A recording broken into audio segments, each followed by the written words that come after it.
Hello दोस्तों, कैसे हैं आप सब। आज मैं आपके लिए लाई हूँ एक नया लिटरेरी टर्म, अफेक्टिव फॉलेसी। तो आगे बढ़ने से पहले मैं आपसे एक छोटा सा सवाल पूछना चाहती हूँ। दोस्तों, क्या आपने कभी कोई पोएम पढ़ी हो और आपको लगा हो यार इसने तो दिल ही छू लिया, व्हाट अ अमेजिंग पोएम। या किसी पोएम को पढ़कर आप बहुत इमोशनल हो गए हों और फिर आप बिना सोचे ही बोल दिए हों कि जो मेरी फीलिंग्स को इवोक करे वही सच में ग्रेट पोएम है। पर ज़रा रुकिए, अगर पोएम की ग्रेटनेस सिर्फ इमोशनल इफ़ेक्ट से डिसाइड हो जाए तो फिर दोस्तों एक ही पोएम किसी को बोरिंग लगेगी, किसी को इमोशनल और किसी को शायद फ़नी भी लगे। तो अब बताओ, पोएम गुड है या बैड? किसके फीलिंग पर भरोसा करें?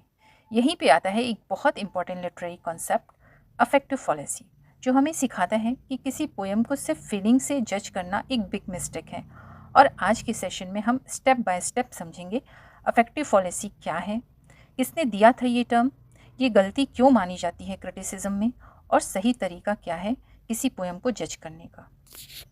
तो चलिए दोस्तों, बढ़ते हैं अपने पहले स्लाइड पे।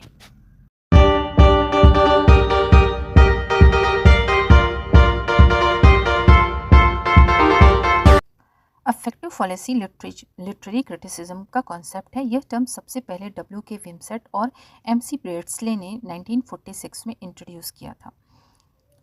अफेक्टिव फॉलेसी का मतलब है जब हम किसी लिटरेरी वर्क या पोएम की वैल्यू या क्वालिटी सिर्फ इस पर डिसाइड करते हैं कि वह रीडर की फीलिंग्स या इमोशंस पर क्या इफ़ेक्ट डालती हैं। इसका मतलब लिटरेचर को सिर्फ इमोशनल रिस्पॉन्स से जज करना।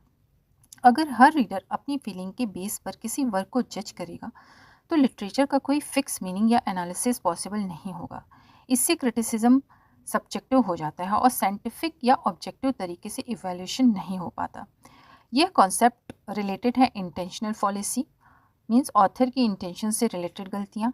न्यू क्रिटिसिज्म लिटरेचर की क्लोज रीडिंग पे focus. Objective criticism personal feelings को इग्नोर करना। इसके की पॉइंट्स हैं। लिटरेरी क्रिटिसिज्म में अफेक्टिव पॉलिसी से बचना चाहिए। वर्क को उसके फॉर्म, स्ट्रक्चर, लैंग्वेज और टेक्निकल एस्पेक्ट से जज करना चाहिए, न कि रीडर की पर्सनल इमोशनल रिस्पॉन्स से। ऑब्जेक्टिव क्रिटिसिज्म में ऑथर और रीडर की फीलिंग्स को इम्पोर्टेंस नहीं दी जाती। What is affective policy? Affective policy एक ऐसी गलती है जिसमें हम किसी पोएम या लिटरेरी वर्क की वैल्यू सिर्फ इस बात पर डिसाइड करने लगते हैं कि वह रीडर पर कैसा इमोशनल इफेक्ट छोड़ती है। मतलब अगर किसी पोएम को पढ़कर रीडर बहुत सैड या हैप्पी फील करता है तो हम सिर्फ उस फीलिंग के बेस पर पोएम को अच्छा या बुरा बोल दें। इसी को अफेक्टिव पॉलिसी कहा जाता है। विम्सेट और बेर्डस्ले ने कहा था, a poem is not to be जज by the feelings it creates. यानी पोएम को उसकी क्वालिटी, स्ट्रक्चर, टेक्निक और लिटरेरी वैल्यू से जज करना चाहिए, न कि सिर्फ फीलिंग से।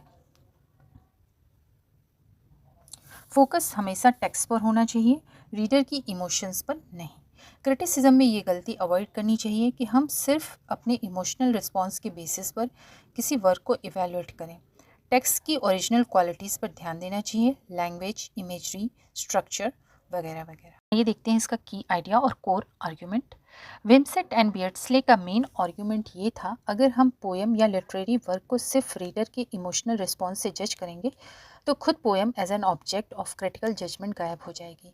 इसका मतलब टेक्स्ट की ओरिजिनलिटी या उसका रियल वैल्यू नहीं बचता। उन्होंने कहा, the poem itself as an object of critical judgment tends to disappear if we जज it only by emotional response. ऐसा क्रिटिसिज्म जिसमें सिर्फ इमोशंस या फीलिंग्स का इंपॉर्टेंस है उसे अफेक्टिव क्रिटिसिज्म कहते हैं। इससे इम्प्रेशनिज्म यानी हर इंसान की अपनी फीलिंग और रिलेटिविज्म हर किसी के लिए अलग मीनिंग बढ़ जाएगा। ऑब्जेक्टिव क्रिटिसिज्म नहीं मिल पाता है, यानी अगर हर रीडर अलग फील करे तो पोएम का कोई फिक्स अर्थ या मीनिंग नहीं बचेगा। तो दोस्तों, why this term is called fallacy? Because emotions snowflakes की तरह होती है, no two readers feel the same. हर रीडर का इमोशनल रिस्पॉन्स अलग होता है। फीलिंग्स किसी पोएम को मास्टरपीस नहीं बनाती।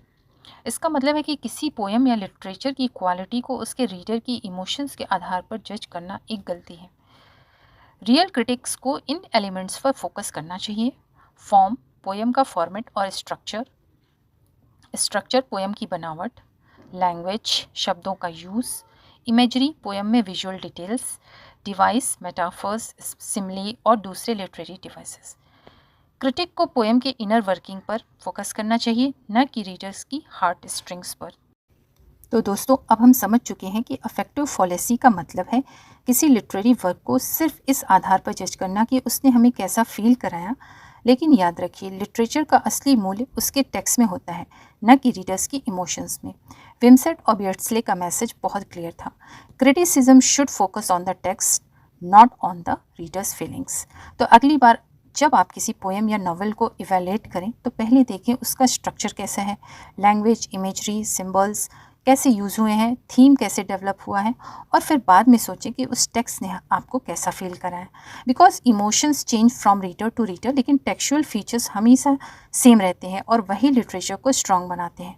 सो remember, a good poem is not great because it makes you emotional, it is great because of how it is written. That is the heart of affective फॉलेसी।